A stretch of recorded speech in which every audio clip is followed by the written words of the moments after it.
qué sería celebrar la Navidad si no recordamos el motivo por el que estamos celebrando? Pero ¿sabe usted que hay mucha gente que no se recuerda, que no sabe quizá por qué se celebra la Navidad?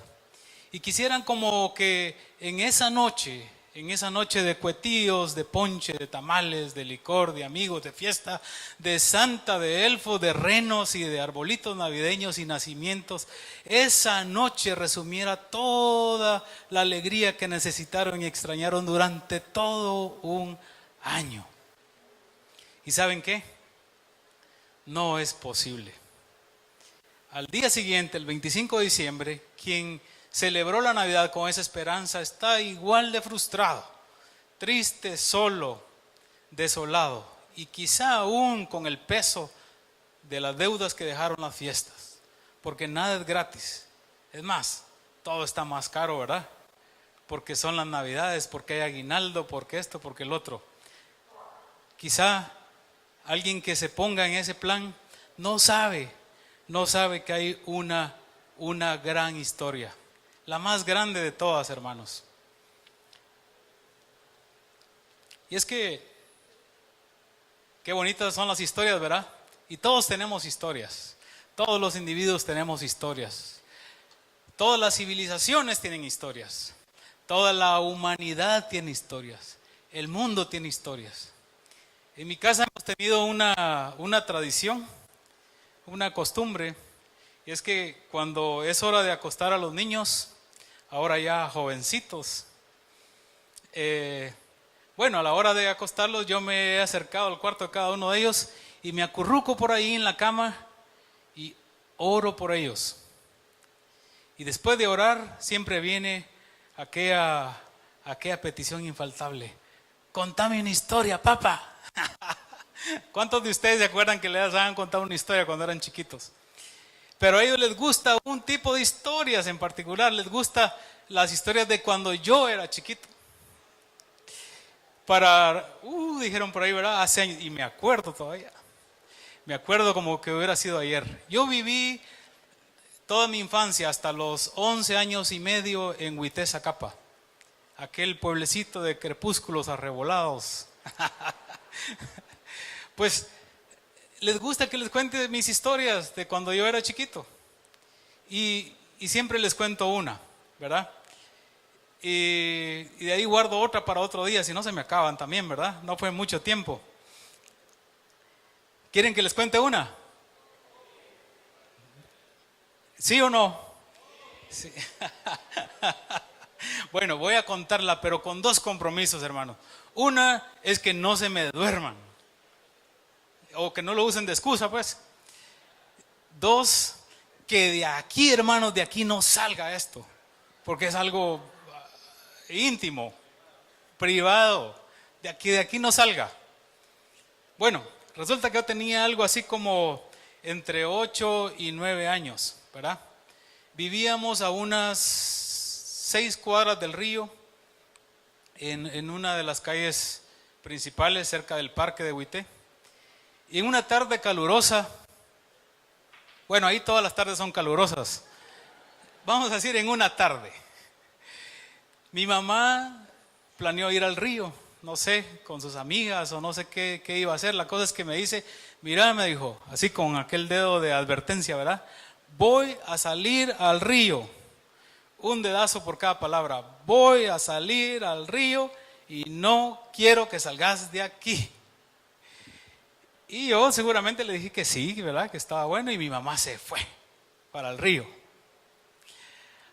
A los 20 minutos de estar ahí, ¿qué hago aquí? ¿Qué hago aquí?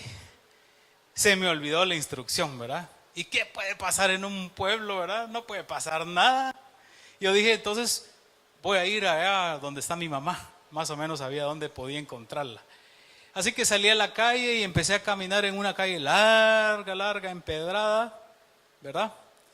Que después continuaba con una bajadona ya yendo hacia el río. Y yo iba terminando la primera parte de ese empedrado cuando oí que atrás de mí, como alcanzándome, venía un carro, ¿verdad? Lo supe porque Si usted alguna vez ha pasado por un pueblo, ¿qué es lo primero que sale a recibirlo cuando va el carro por ahí? Los perros, ¿verdad? Como que se ponen de acuerdo. ¿Qué hacemos, muchachos? Como que están aburridos los chuchos. Ah, ahí viene un carro. Y todos se ponen de acuerdo y empiezan a ladrar el carro. Pero no le ladran al chasis, ni al chofer, ni al pasajero. No, no. Los perros le ladran a las llantas, ¿verdad? Seguramente porque iba dando vuelta la evidencia de algún posible enemigo, ¿verdad? Entonces, los perros va, ladrándole. Yo oía cómo los perros le ladraban a las llantas del carro, ¿verdad? Yo sabía que eran las llantas.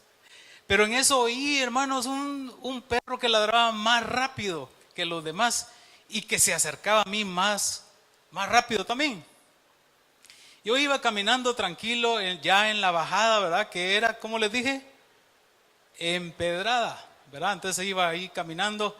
Cuando de repente, miren, así entre las piernas, ¡guau!, me pasó un bulto oscuro que iba como a 100 kilómetros por hora.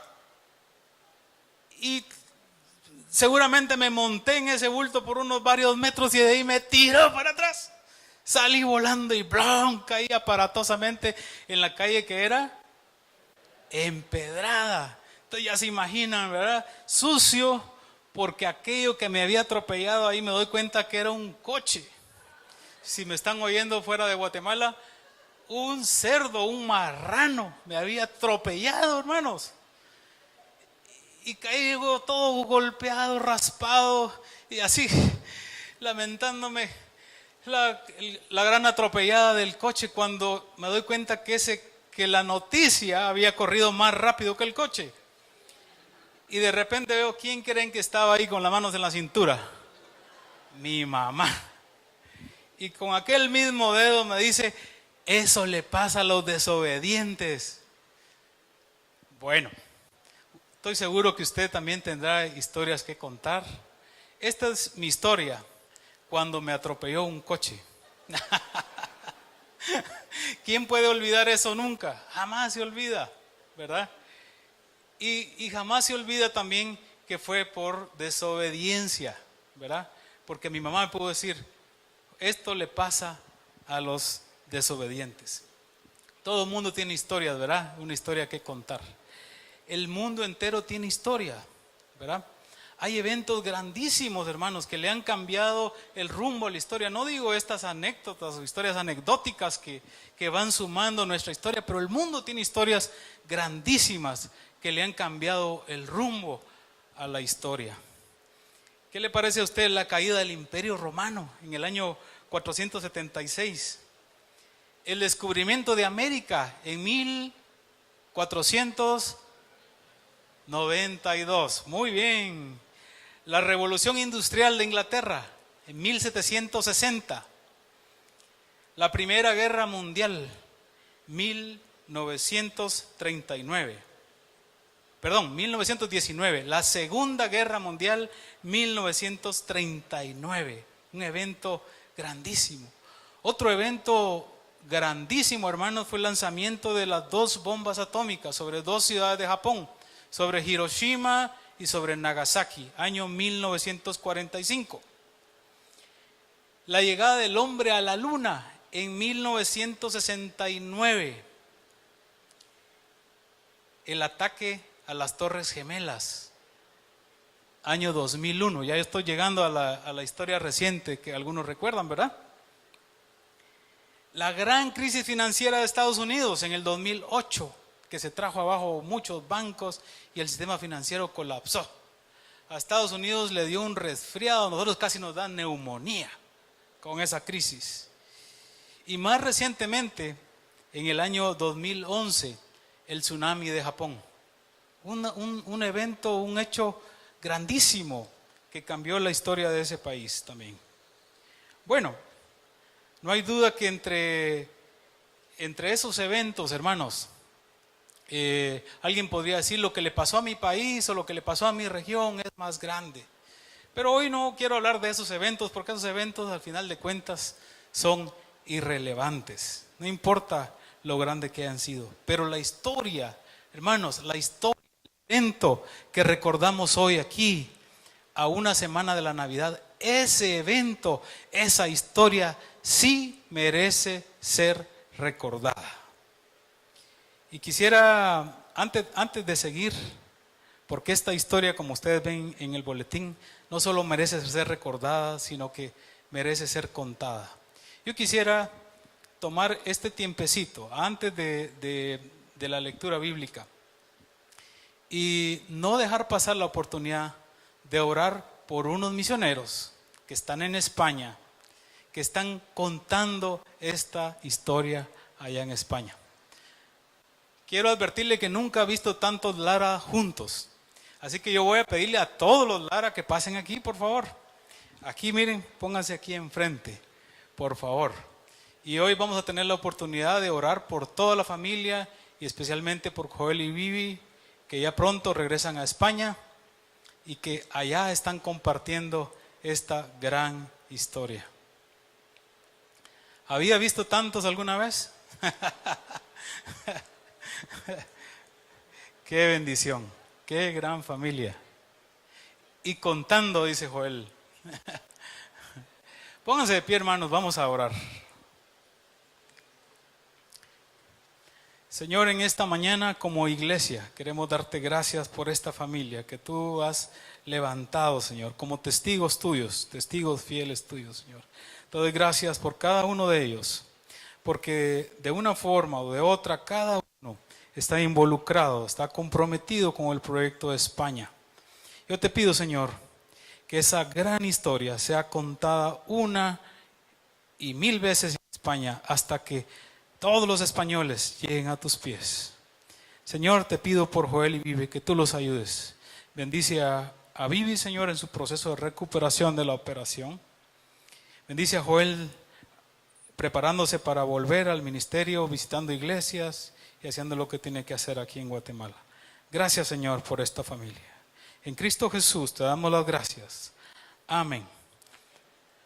Pueden pasar a sentarse. Démosles un aplauso, por favor.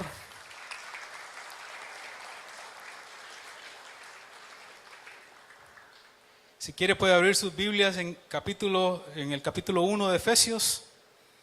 Vamos a leer del versículo 3 al 10. Si me permite, yo voy a leer aquí una traducción del lenguaje actual. Pero usted siga su lectura ahí en la versión que tiene.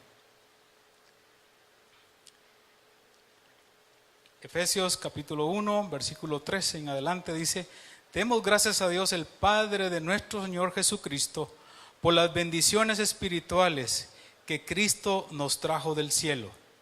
Desde antes de crear el mundo nos eligió por medio de Cristo para que fuéramos solo de Él y viviéramos sin pecado. Dios nos amó tanto que decidió enviar a Jesucristo para adoptarnos como hijos suyos, pues así había pensado hacerlo desde el principio. Dios hizo todo eso para que lo alabemos por su grande y maravilloso amor. Gracias a su amor nos dio la salvación por medio de su amado Hijo. Por la muerte de Cristo en la cruz, Dios perdonó nuestros pecados y nos liberó de toda culpa. Eso lo hizo por su inmenso amor, por su gran sabiduría y conocimiento. Dios nos mostró el plan que había mantenido en secreto y que había decidido realizar por medio de Cristo. Cuando llegue el momento preciso, Dios completará su plan y reunirá todas las cosas, tanto en el cielo como en la tierra, y al frente de ellas pondrá como jefe a Cristo. ¿Cuántos dan gloria a Dios por esta palabra, hermanos?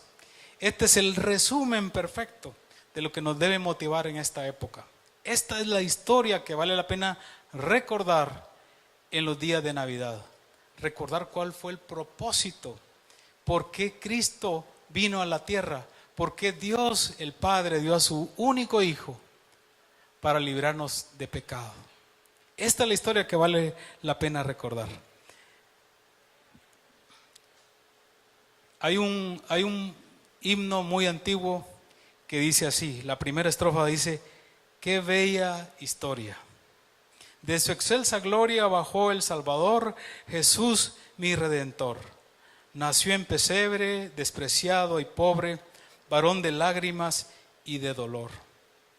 Esta historia, hermanos, esta es la historia que Dios quiere que recordemos en esta Navidad. Esta es precisamente la historia que Dios quiere, porque tiene tres elementos que yo quiero que hoy se lleve usted. El primer elemento es que esta historia es verídica. Es una historia verídica. Y es verídica porque se puede comprobar. El segundo elemento es que es una historia retadora, porque nos reta a hacer algo. Y el tercer elemento es que es una historia emocionante, ¿verdad? Porque nos da esperanza de un futuro atractivo. Así que nos emociona. Quisiera leer los primeros 2 versículos de lo que leímos para irles recordando cada parte de la que vamos a hablar. Demos gracias a Dios, dice los primeros 2 versículos, el 3 y el 4. Demos gracias a Dios y Padre de nuestro Señor Jesucristo por las bendiciones espirituales que Cristo nos trajo del cielo.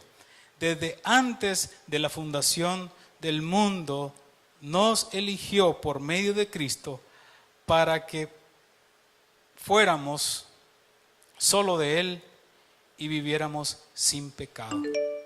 Hermanos, esta historia es verdadera porque Dios desde antes de la fundación del mundo pensó en nosotros, pensó en la humanidad y pensó en un plan de salvación. Porque Dios no hizo autómatas. Dios pensó hacer al ser humano con una característica muy especial y era darle libre albedrío, libre capacidad de elección. Así nos creó, así nos hizo. Dios nos hizo así y desde que usted comienza a leer la Biblia empieza a encontrar que el hombre empieza a fallarle a Dios y encuentra una segunda cosa constante en la Biblia: Dios buscando la reconciliación con el hombre, Dios interesado en que el hombre lo busque y se ponga a cuentas con él. Hermanos, es triste leer el Antiguo Testamento y ver cómo el pueblo de Israel recibía bendiciones y a cambio, ¿qué hacía? Desobedecía, desagradaba a Dios, ¿verdad?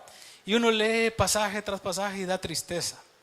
Pero yo quisiera hacer un alto ahorita en este punto, porque cuando leemos el Nuevo Testamento decimos, qué pueblo ese tan duro, ¿verdad?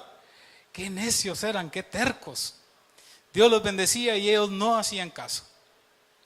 Pero ¿qué tal si contextualizamos esa desobediencia en la sociedad y pensamos en la sociedad moderna? Tal vez no nos damos cuenta porque vivimos inmersos también en este mundo. Pero, hermanos, vivimos en una sociedad que lo que grita es: déjenme en libertad, quiero ser libre. Eso es lo que grita la sociedad moderna. Quiero hacer lo que me dé la gana. O como dirían en mi pueblo, quiero hacer lo que se me pegue la regalada gana, ¿verdad? Y esa no es la voluntad de Dios.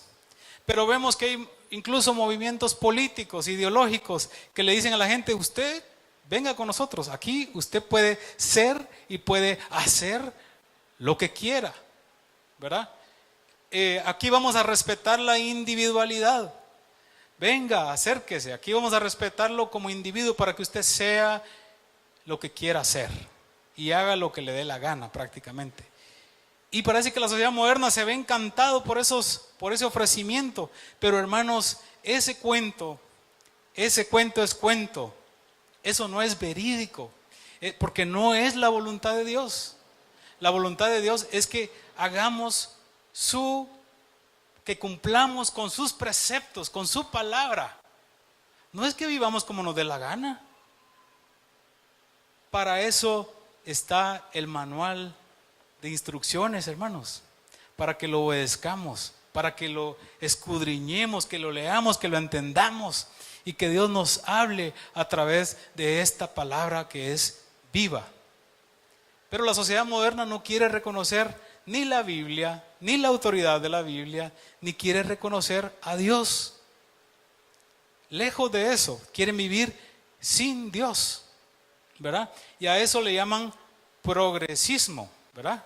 son los progresistas, porque en Europa le dan a uno a entender como que ellos ya pasaron de esa etapa donde necesitaban a Dios. Ellos están en una etapa superior, según ellos.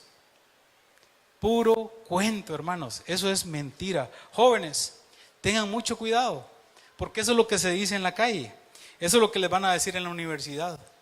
Tengan cuidado.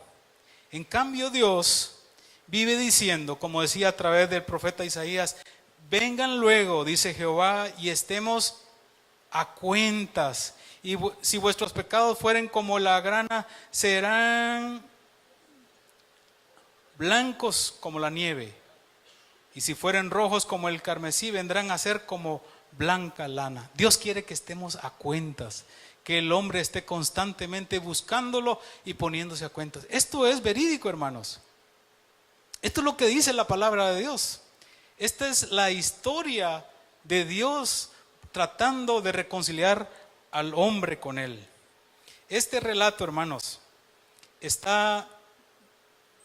debe estar en nuestra mente y en nuestro corazón todo el tiempo, de manera que nosotros podamos vivir una vida diferente, porque nos recordamos de ese relato, ¿verdad? Nos recordamos de la obra que Dios hizo en nosotros y podamos vivir una vida distinta, que no seamos como los demás, que no andemos buscando placeres, buscando nuestra propia satisfacción, sino que encontremos que Dios tenía un propósito para la humanidad. Y ese propósito era que nos pusiéramos a cuentas con Él. Pero yo creo que todos los que estamos aquí, o la mayoría de los que estamos aquí, ya tomó ese paso en su vida. Un día reconoció que era pecador y le pidió al Señor que limpiara su corazón y que entrara a morar en Él. Entonces, Dios vino y lo hizo una persona diferente, una persona nueva. Lo renovó. Esta historia, hermanos, que recordamos hoy es verídica. Usted la puede comprobar a lo largo de la Biblia. Pero también esta historia es, segundo elemento, retadora. Dios quiere que vivamos con el reto de ser mejores. Dios quiere que usted busque la forma de ser una mejor versión de usted mismo. Quiere que se renueve, quiere que cuando encuentre un pasaje de la Biblia, Dios quiere que usted medite en él y le quiere hablar a través de ese pasaje. Por eso es importante estar leyendo la Biblia. Muchas gracias, Lucas, por tu reto hace ya varios meses. Les cuento que ya terminé el Nuevo Testamento y que a la par de la lectura llevaba salmos y he seguido con los salmos. Ahora estoy con Nehemías y le he pedido al Señor que cada día que abro la Biblia haya un reto nuevo para mí. Ahora yo lo reto a usted, hermano, a que también lea la palabra de Dios todos los días. No toma mucho tiempo. Ya les decía hace como 6 meses, ¿verdad? Apártese por ahí, váyase a un lugar de su casa donde no lo molesten y póngase a leer. Puede ser un capítulo por día, medio capítulo. Pero dígale al Señor que le hable, que lo rete a través de su palabra, porque su palabra es viva y es eficaz y es más cortante que cualquier espada de 2 filos. Va a entrar en su corazón, hermanos. Ha entrado en el mío. Me ha mostrado cosas. Dios quiere que vivamos retados. Pablo le dice a los efesios y los reta así de este modo en el capítulo 4. Miren ustedes, algo, como diríamos en Guate, algo pelado Pablo, ¿verdad? Para hablarle a los efesios. En la Nueva Traducción Viviente dice así: si eres ladrón, deja de robar.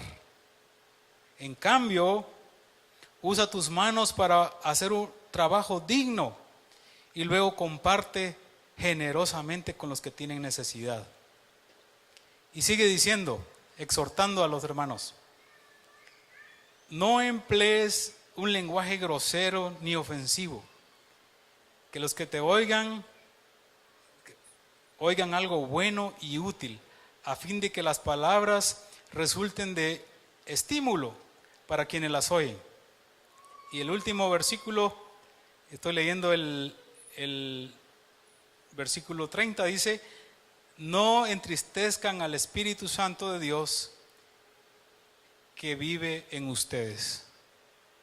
Hermanos, nuestra vida a través de leer la Biblia se ve como justamente la Biblia se presenta, ¿verdad? Como un espejo. Nos podemos ver en ella y decir, mi vida no está reflejando, mi vida no refleja la vida de un cristiano. Estoy robando. Yo no robo, dirá alguno. Sí, si se lleva papel de la oficina, está robando. Si no declara lo que gana, le está robando al fisco, ¿verdad? Hay muchas formas de robar. Aún, hermanos, la Biblia dice que le robamos a Dios cuando Él nos bendice y no somos capaces de dar para su obra. Dice la Biblia que le robamos a Él. Y el pueblo decía, ¿y cómo te hemos robado? ¿Cómo dices que te hemos robado? Bueno, no dan, ¿verdad? Se hacen los locos. Sí podemos robar. Por eso Pablo dice, el que robaba o el que roba, no robe más. Me encontré con un amigo en Semaco, ¿verdad? Y me dice, hola vos, ¿qué tal? Y no sé qué, estamos en un chat de exalumnos. Y él sabe, porque me he pronunciado ahí claramente, cuál es mi forma de pensar, ¿verdad? Él sabe que soy cristiano.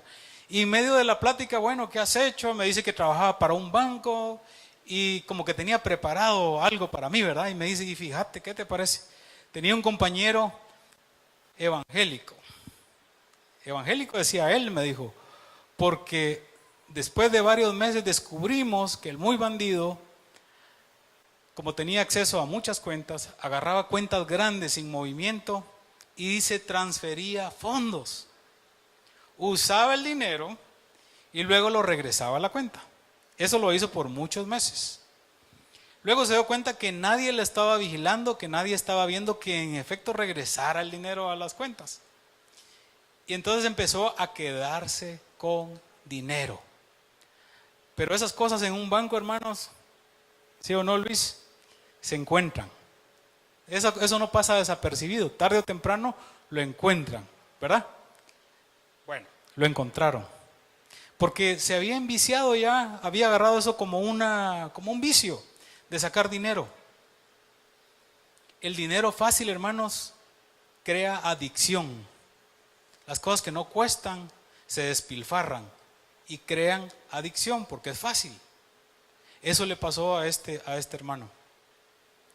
Así que lo descubrieron, lo sacaron con toda la vergüenza del mundo. Tiene como 5 años, me dijo, que no consigue trabajo porque el sistema bancario es muy delicado en ese sentido.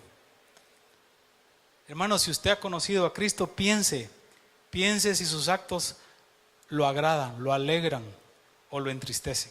Y no es difícil. Hermano, si el que sabe hacer lo bueno y no lo hace, le es contado por pecado. Y el pecado entristece a Dios. Dios no comulga con el pecado. Lo pone a uno en una zona gris. Hasta que uno decide voluntariamente de cambiar y cambiar su historia ahí mismo. También estamos retados a dar generosamente. Hermanos, si vemos necesidad, tenemos que dar, tenemos que reaccionar.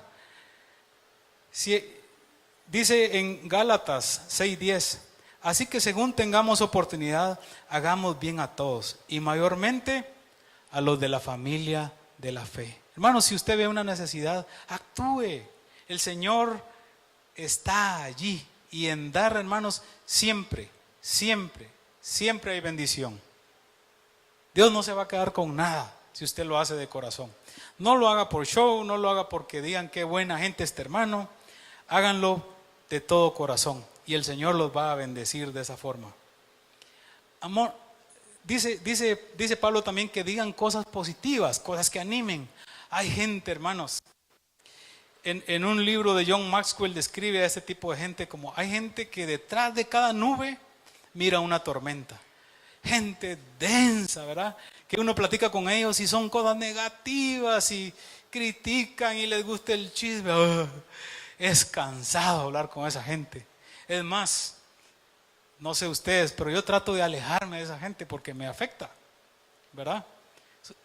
Y son hermanos en Cristo, pero igual trato de no verlos muy seguido, ¿verdad? Son negativos. Yo creo que si un hermano eso se desmaya, no vuelve en sí, vuelve en no. Gente negativa. A Dios no le gusta eso. porque su historia, su mensaje para nosotros es positivo, ¿verdad? Es de reto, ¿verdad? Nos mueve a hacer algo. Pero también su historia, además de retadora, es emocionante, hermanos. ¿Cómo no voy yo a felicitar a los hermanos misioneros como Joel y Vivi si están transmitiendo esta emoción como pueden allá en España? Porque esta historia, hermanos, es emocionante. Si usted no se emociona, hermano, no sé qué está pasando. Pero en los últimos versículos del pasaje que estamos leyendo de Efesios dice: por la muerte de Cristo en la cruz, Dios perdonó nuestros pecados y nos liberó de toda culpa. Esto lo hizo por su inmenso amor, por su gran sabiduría y conocimiento. Dios nos mostró el plan que había mantenido en secreto y que había decidido realizar por medio de Cristo.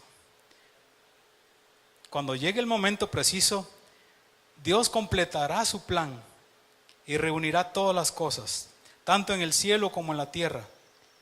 Y al frente de estas cosas pondrá como jefe a Cristo. ¿No es emocionante esto, hermanos?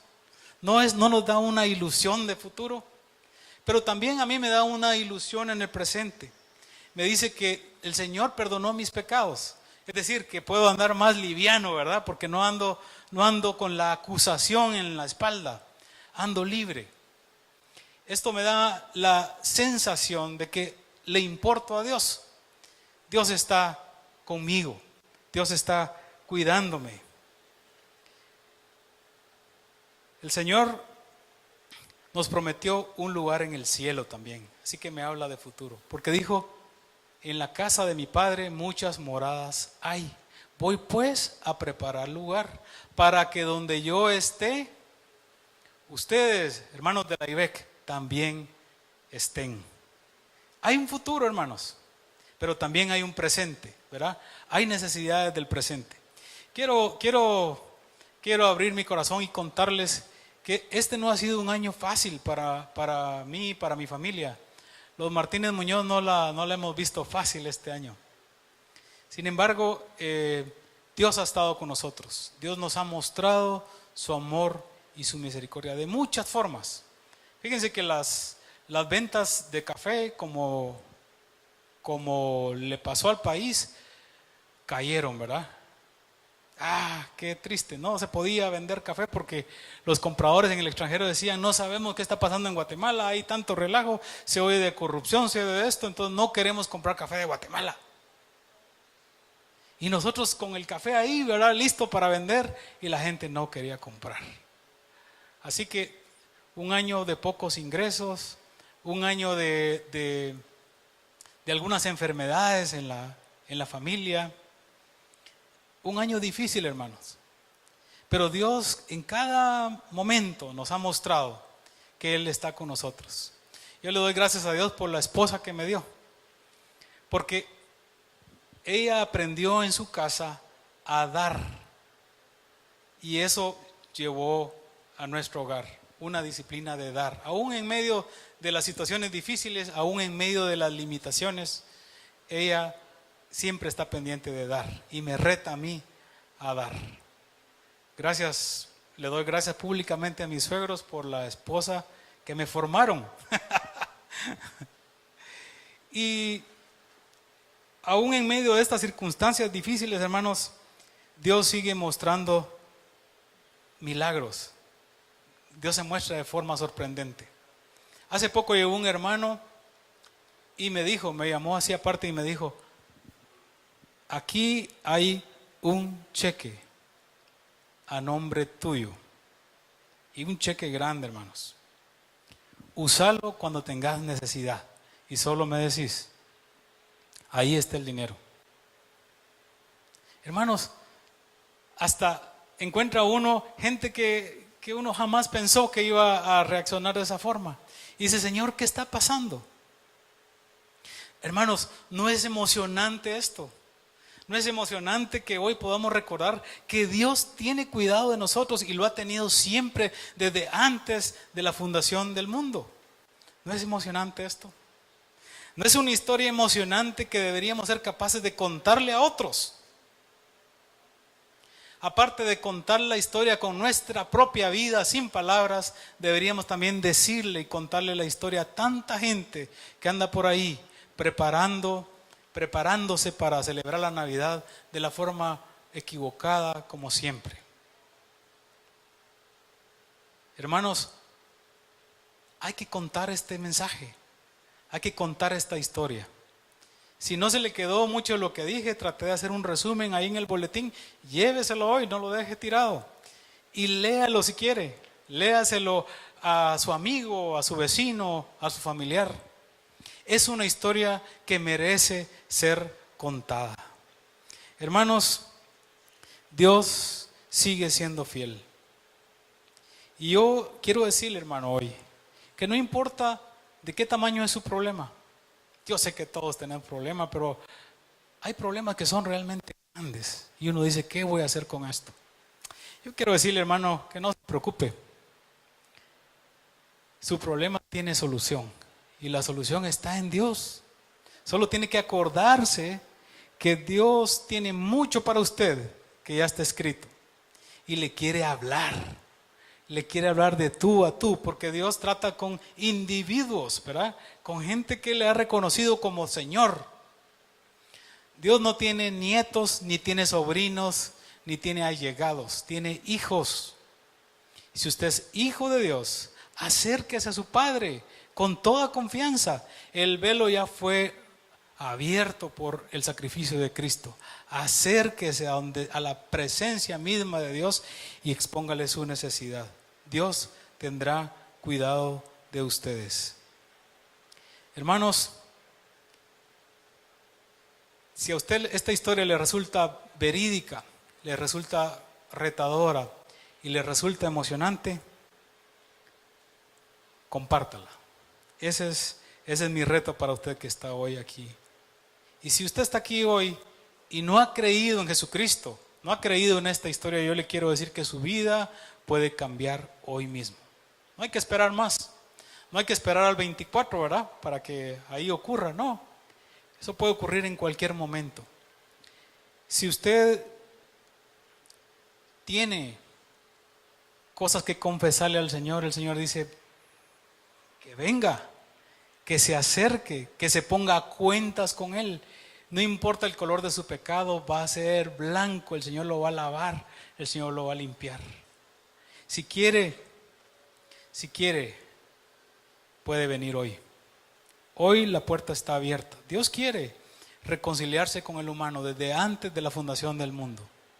Dios quiere reconciliarse con usted.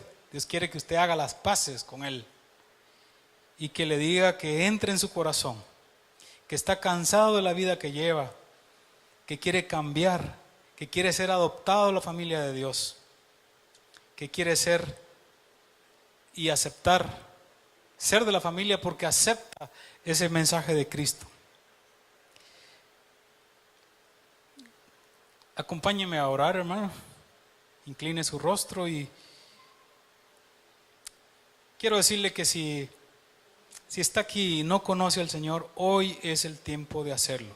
Dios puede limpiarlo de pecados. Puede decir algo como: Señor, reconozco que soy pecador y que enviaste a tu Hijo amado en rescate por mi vida. Murió y resucitó y me limpia de pecados. Creo en ese acto maravilloso. Creo en esa historia verídica. Por lo tanto, te recibo hoy en mi corazón como mi Salvador. Amén.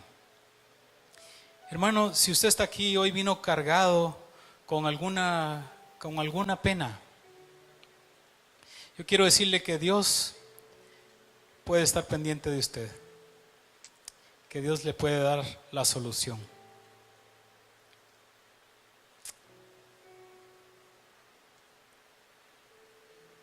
En Él está la vida.